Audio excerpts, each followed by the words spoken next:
वज़ीर-ए-आज़म साहब से पूछते हैं कि आप में इतनी हिम्मत है। इमरान साहब से गिला इसलिए नहीं करते कि इसके पाँव पर गोली लगने से वो बेचारा तो माजूर हो चुका है। बिस्मिल्लाहिर्रहमानिर्रहीम। शुक्रिया जनाब स्पीकर साहब। इस वक्त चून के खैबर पख्तूनख्वा में दहशतगर्दी और ख़ास तमाम मुल्क के ऊपर जो दहशतगर्दी इस वक्त चल रही है उसके बारे में मैं कुछ बात करूंगा। जनाब चेयरमैन साहब से जनाब स्पीकर साहब, अगर रियासत दहशतगर्दी का ख़ात्मा में संजीदा है तो अवामी नेशनल पार्टी का रोज़ अव्वल से ये मुतालबा है और ये मौक़िफ़ रहा है कि हमें बिला तफरीक़ दहशतगर्दों के ख़िलाफ़ कार्रवाई करनी होगी, चाहे इनका ताल्लुक़ पाकिस्तान से हो, अफ़ग़ानिस्तान से हो या किसी और मुल्क से हो। और दहशतगर्द तो इनके ख़िलाफ़ अगर हम कार्रवाई नहीं करेंगे तो फिर ये मुल्क नहीं बचेगा। और अपनी रियासत से भी कहेंगे कि गुड और बैड छोड़कर दहशतगर्दों के ख़िलाफ़ कार्रवाई करें। यही वक्त का तकाज़ा भी है और नेशनल एक्शन प्लान में भी हमसे यही तकाज़ा हो रहा है। जनाब स्पीकर साहब, वज़ीर-ए-आज़म साहब कहते हैं कि पुख्तूनख्वा में दहशतगर्दी के ख़िलाफ़ जंग के मद में 10 साल में तकरीबन 400 अरब रुपया ख़र्च हो गए हैं। तो ये सवाल आज लाजमी हो गया है कि क्या ये रकम पुलिस को दी गई है या नहीं। जो हम देख रहे हैं कि ANP और पाकिस्तान पीपल्स पार्टी का जब मखलूत हुकूमत के बाद पुलिस को कुछ भी नहीं मिला और इस तरह PTI की हुकूमत में पुलिस को कमज़ोर और दहशतगर्दों को मजबूत किया गया। जनाब स्पीकर साहब, आज हम वज़ीर-ए-आज़म साहब से पूछते हैं कि आप में इतनी हिम्मत है कि आप उनके साथ उस 400 अरब का हिसाब करें जो 10 साल है उनका हिसाब करें, और या इसी तरह जो हम ख़ुद फरियाद करते हैं हमारे मिनिस्टर साहिबान भी यही फरियाद करेंगे और हमारे प्राइम मिनिस्टर साहब भी यही फरियाद करेंगे, इससे कुछ नहीं बनेगा। जनाब स्पीकर साहब, दूसरी बात यह है कि आज भी पुख्तूनख्वा के शहदा पर सियासत हो रही है। पुख्तूनख्वा में 110 लोग शहीद हो गए, मस्जिद शहीद हो गया। वो जवान जो मतलब अपने ख़ानदान के अकलौते मतलब है कि पालने वाले थे, उनके छोटे छोटे बच्चे थे, वो सब रह के और उन बेचारों को शहीद किया गया, उसके साथ जुल्म हुआ है। तो इसके पास अभी हम ये सोचते हैं कि क्या पुख्तूनख्वा में PTI 10 साल से बरसर इक़्तिदार रही लेकिन उनका कोई बंदा ताज़ियत के लिए नहीं आया।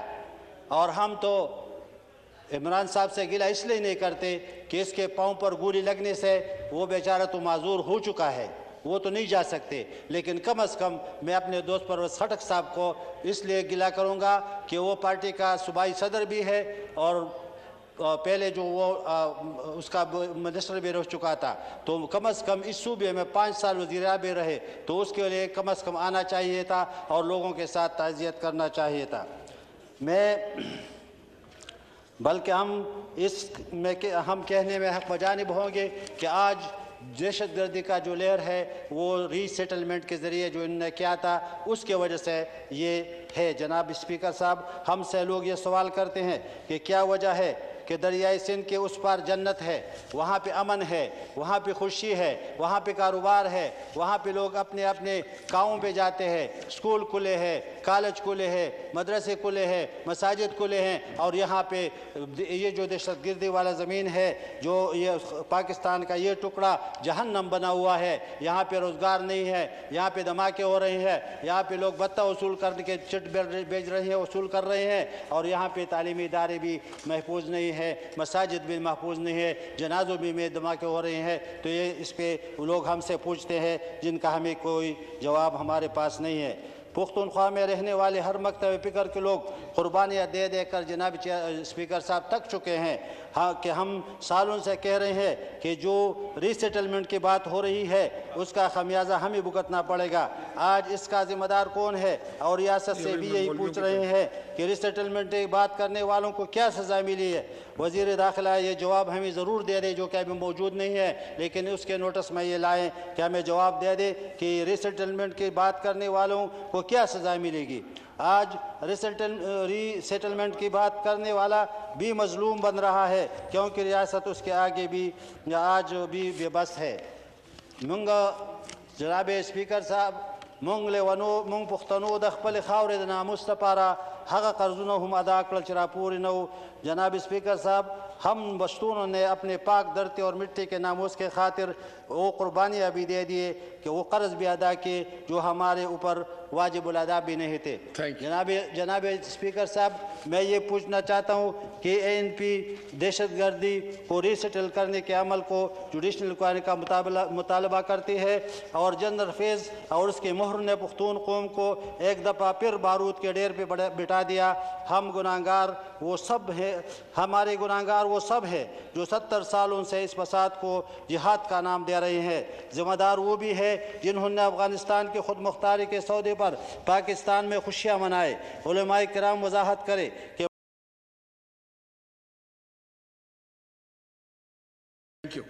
2013 میں حکومت میں جن لوگوں کو کے سپرد کی گئی ان کو لانے میں کس کا کردار تھا، سب جانتے ہیں۔ دہشت گردوں کے دفاتر دینے کے ساتھ ساتھ ان کو ری سیٹل کرنے کی بات کس نے کی؟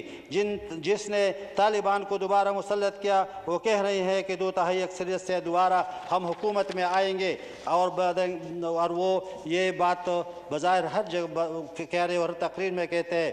موجودہ حالات کے ذمہ دار عمران خان، عارف علوی، محمود خان اور بیرسٹر سیف ہے۔ PTI دور حکومت میں بیرسٹر سیف حکومت کے ترجمان کم اور طالبان کے زیادہ کرتا رہا۔ صدر عارف علوی نے انتہائی مطلوب دہشت گردوں کو دوبارہ سے اپنی کارروائی کرنے کے لیے رہا کر دیا۔ دوبارہ ہم قوم کے مجرم وہ ہیں جنہوں نے ان دہشت گردوں کو قبائلی اضلاع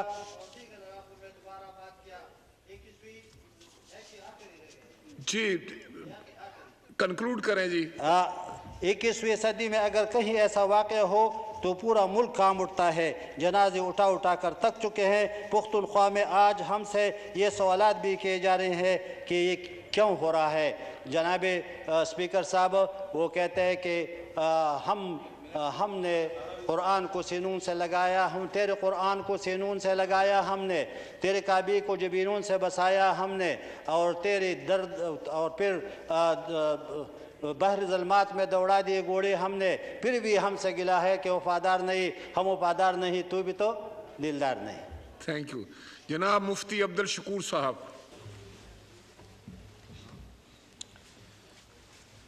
شکریہ جناب اسپیکر صاحب۔ آج ایک انتہائی اہم اجلاس ہے